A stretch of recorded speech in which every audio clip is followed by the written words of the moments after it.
Hey everyone, how is it going? Today we are going to discuss 5 famous eponyms. For those of you who don't know what an eponym means, it's a person, place, or a thing after which something is named or believed to be named. Well, the first word in our list which made way into the dictionaries is boycott.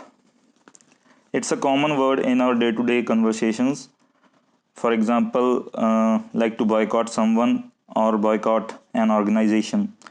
It's named after Charles C. Boycott, an Irish land agent in the 19th century. Boycott refused to lower rents to his tenant farmers. In response, workers refused to work on his lands.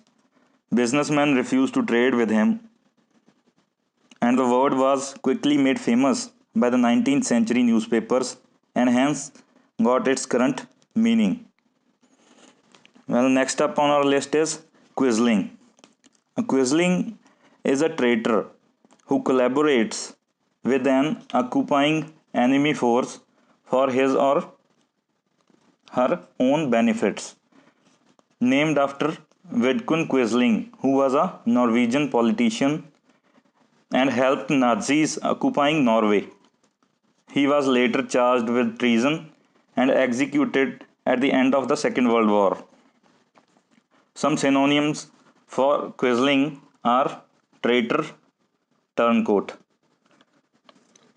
Our next word, which is an eponym and we use quite a lot, is mesmerize. To mesmerize someone is to spellbind someone. Mesmerize is named after German physician Franz Mesmer. Mesmer believed that all people and objects are pulled together by a strong magnetic force. Well, this invisible force was later called mesmerism. Like someone is so beautiful that his or her charm mesmerizes you. You feel like you've been hypnotized. Another wonderful eponym is Draconian. Draconian is an adjective used to describe laws, rules, or persons that are really harsh or cruel. Named after Draco, an Athenian legislator in modern day Greece, Draco gave Athens written laws against crimes. He said that for any crime, irrespective of its severity, the punishment would be a death sentence. So, if you slapped someone or you killed someone, you will get a death sentence in both the cases. Pretty harsh, huh?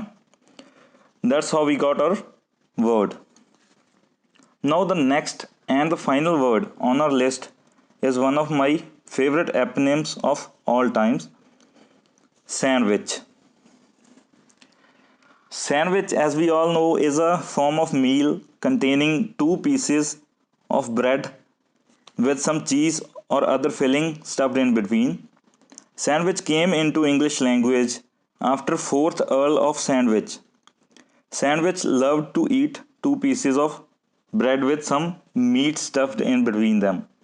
So, whenever someone wanted to eat that two pieces of bread with some meat stuffed in, they didn't know what to call it. So they started to say, "I'll have a sandwich," and that's how, folks, we got a sandwich. Well, that's it for today, friends. Give a thumbs up and subscribe if you haven't already. See you next time.